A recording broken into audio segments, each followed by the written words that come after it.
एक दलित बेटी और 4 दरिंदे। नमस्कार मित्रों, मैं अंकेश आप सभी का स्वागत करता हूं अपने YouTube चैनल सैफरन ट्राइबल में। आशा है आप सभी लोग सकुशल होंगे और आप सभी की मंगल कामनाओं के साथ चलिए शुरू करते हैं आज का ये अंक। एक दलित बेटी और 4 दरिंदे, आरिफ, जुबैर, राशिद और सलमान। ये जो खबर आई है उत्तर प्रदेश के मुरादाबाद जिले के भगतपुर थाना क्षेत्र से आई है। वहां पे इन चारों दरिंदों ने एक दलित बेटी को अगवा कर लिया। उन्होंने उसे कुछ नशीली पदार्थ सुंघाया और सुंघाने के बाद जब वो बेटी बेहोश हो गई तो तब उसके बाद उसका अपहरण कर लिया और अपहरण करने के बाद उन्होंने इसे एक घर में बंद कर दिया। वहां पे इन चारों दरिंदों ने उसके साथ मारपीट की और उसके साथ बारी बारी से बलात्कार किया, यानी कि उस बेटी के साथ एक तरह से कहें तो गैंगरेप हुआ। उसके बाद जब वो बेटी बेहोश हो गई और उसे भूख लगा तो उसको खाने में गौ मांस दिया गया, ऐसी इन पे आरोप है। और जब उस बेटी ने अपने हिंदू धर्म के प्रतीक चिन्ह ओम को अपने हाथ पे गुदवा रखा था, यानी कि टैटू करवा रखे थे, उसको मिटाने के लिए इन दरिंदों ने उस पर तेजाब डाला और तेजाब डाल के उस चिन्ह को मिटा दिया। तो ये चारों जो दरिंदे थे उसके साथ जो दरिंदगी की सारी हदें पार करते रहे और वो बेटी जो है इंसाफ की गुहार लगाती रही, ऐसा इन पे आरोप है। और ये चारों के चारों आरोपी जो है उनमें से एक पकड़ा गया है और 3 अभी फरार बताए जा रहे हैं। ये जो घटना है ये आप सभी के सामने लेके आना काफी बहुत ज्यादा महत्वपूर्ण था, क्योंकि इस घटना को आप देखेंगे तो इसे एक कुछ वर्ग के जो अपने आप को जो अल्ट्रा सेकुलर और सेकुलर राजनीति करने वाले लोग हैं इस मामले पे बिल्कुल चुप्पी साधे हुए हैं और कुछ नहीं बोल रहे हैं। एक तरह से देखा जाए तो यूपी के विपक्ष में सबसे बड़े जो सेकुलर नेता हैं वो हैं अखिलेश यादव। और अखिलेश यादव जो देखते हैं कि हर बात पे हर मुद्दे पे वो बहुत ही मुखर होकर बोलते हैं। आप लोगों ने देखा भी था, लेकिन जब प्रयागराज में महाकुंभ चल रहा था तो अखिलेश यादव का पूरा समय जो था उस महाकुंभ में खामियां ढूंढने में ही निकल गया था और पूरे के पूरे 45 दिन वहां पे गलतियां ही गिनाते रहे। उन्हें कुछ अच्छा दिखा नहीं था उसमें। तो उसके बाद भी जब ये दरिंदगी की सारी हदें जब दलित बेटी के साथ पार की गई,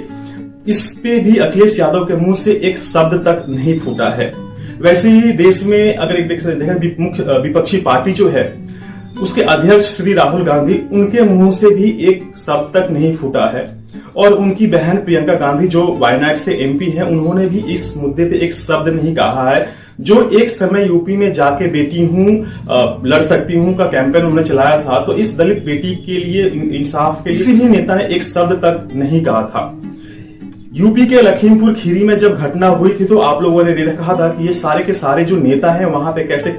लाइन लगा के खड़े थे वहां पे जाने के लिए, वहां पे विजिट करने के लिए, और बिल्कुल जिद पे अड़ गए थे।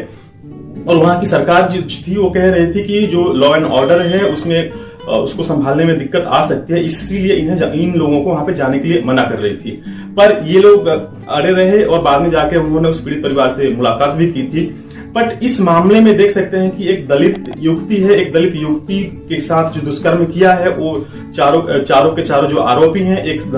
धर्म विशेष से आते हैं, जो कि इन सारी पॉलिटिकल पार्टीज के एक मुश्त जो कहते हैं कि एफडी वोट बैंक भी है। तो ये एक कारण है कि ये लोग उसके बारे में कुछ भी नहीं बोल रहे हैं। पर क्या इस तरह की राजनीति इस देश को सूट करती है?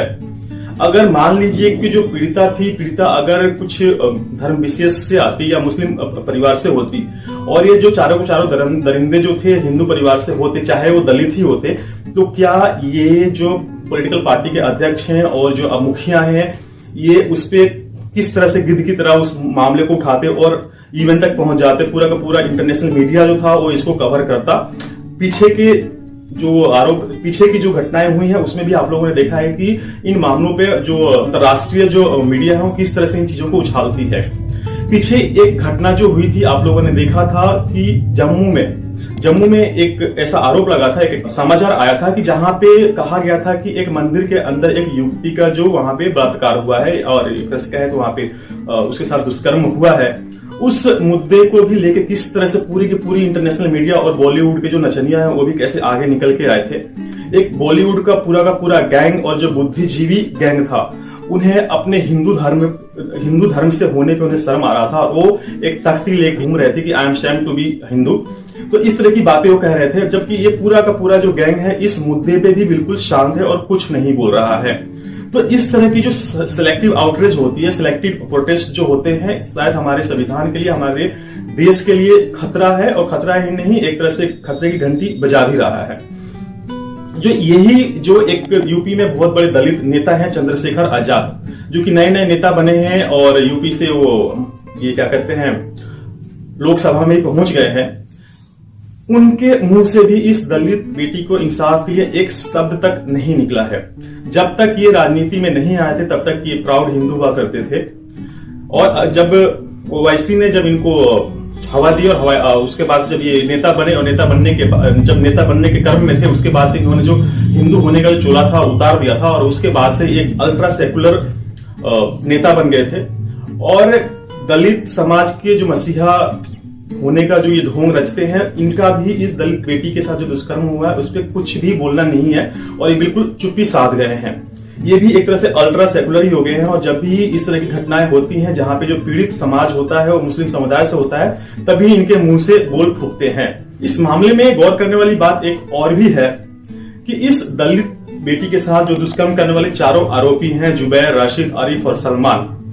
अगर पुलिस इनका इनकाउंटर किसी कारणवश कर देती है तो उसके बाद से भी आप लोग ये चीज देख सकते हैं कि किस तरह से जो अभी तक बिल्कुल चुप और मुंह में दही जमाए हुए बैठे ये नेता हैं, अगर इनमें से एक का भी इनकाउंटर हो जाता है तो ये सारे के सारे नेता जो हैं बौखला जाएंगे, क्योंकि बात आ जाएगी इनकी एक मुफ्त एफडी जो वोट से जा रहे हैं उसको लेके। और आप लोग देख सकते हैं कि ऐसे मामले पीछे भी आए हैं और ऐसे इनकाउंटर्स हुए हैं, तो किस तरह से बिल्कुल मुखर हो जाते हैं, और मुखर होने के बाद से ये सरकार को कोसने लगते हैं और कहते हैं कि सरकार के अंडर में जो पुलिस है वो सरकार के कंट्रोल में नहीं है, मनमानी कर रही है, और ऐसे ऐसे अपराधियों को, मतलब अपराधी तो बोलते ही नहीं है, वो बोलते हैं कि ऐसे लोगों को इनकाउंटर्स हो रहे हैं, संविधान खतरे में आ जाता है। इस तरह की बातें भी पीछे हुई हैं और होती रही हैं। तो आप ये जो देश की प्रबुद्ध जनता है और आप लोग हैं, आप लोगों को सोचना है कि क्या इस तरह की हरकतें जो हमारे देश में हो रही हैं, इस तरह की सिलेक्टिव आउटरीच जो हो रही है, क्या हमारे देश के लिए अच्छा है? उस दलित बेटी के साथ जो भी दुष्कर्म हुआ है, उसके जो आरोपी हैं, आरोप सिद्ध होने के बाद उन लोगों के साथ जो संविधान के अनुसार और जो इस देश का जो कानून व्यवस्था है, जिस तरह की सजा देने का प्रावधान है, उस तरह की सजा जरूर मिले। और योगी आदित्यनाथ जी के राज्य में ऐसा आप तो नहीं कह सकते कि जो पीड़िता है उसके साथ न्याय नहीं होगा, पीछे भी होते रहा है, बट यूपी में जो लॉ ऑर्डर्स हैं उसको लेके काफी इतना ज्यादा सख्ती है, उसके बाद भी अगर इन दरिंदों का जो मनोबल है इतना ज्यादा है, ऐसे बढ़ रहा है, तो इनको ऐसी कड़ी से कड़ी सजा देनी चाहिए कि इस तरह के लोग फिर से इस तरह की बातें ना कर पाए, इस तरह की वारदात को अंजाम ना दे पाए, और ऐसे लोगों पे सख्ती बरती जाए। तो आशा है कि यूपी के जो मुख्यमंत्री हैं माननीय योगी आदित्यनाथ जी, वो इस तरह जो ये चारों दरिंदे हैं उनको सजा दिलाने के लिए, और जो पीड़िता दलित बेटी है उसको न्याय दिलाने का भरसक प्रयास करेंगे, और पीड़िता है उसको न्याय मिलेगा। इसी के साथ मैं आप लोगों से आग्रह करूंगा कि कृपया आपके जो चॉइसेस हैं आप अपने विवेक से, बुद्धि से लें, क्योंकि इस तरह की बातें जब तक जो जनता है, लोकतंत्र में जनता ही जो है वो राजा होती है, मालिक होती है, और जो जनता है उसने जो रिप्रेजेंटेटिव हैं, जो इनके जो रिप्रेजेंट करने वाले लोग जो सत्ता में जाते हैं, वो किस तरह के लोग हैं, ये जनता को सोचना है, जनता को निर्णय लेना है। आशा है कि यूपी की जो ये पीड़िता लड़की है, जो बेटी है, उसके साथ न्याय होगा, और वहां की जो सरकार है उसको न्याय दिलाने में पूरी की पूरी सक्षम है, और पूरी की पूरी न्याय दिलाने की प्रक्रिया में सहयोग करेगी इस बेटी को। तो आशा है कि आप लोगों को मेरा जो ये वीडियो पसंद आया है, अगर पसंद आया है तो मैं आप लोगों से आग्रह करूंगा कि कृपया मेरी वीडियोस को लाइक करें, कमेंट करें, शेयर करें और सब्सक्राइब करना ना भूलें। तब तक के लिए मैं आप लोगों से लेता हूं विदा, और मिलता हूं मैं अगले अंक में। अंत तक देखने के लिए बहुत बहुत धन्यवाद। जय श्री राम।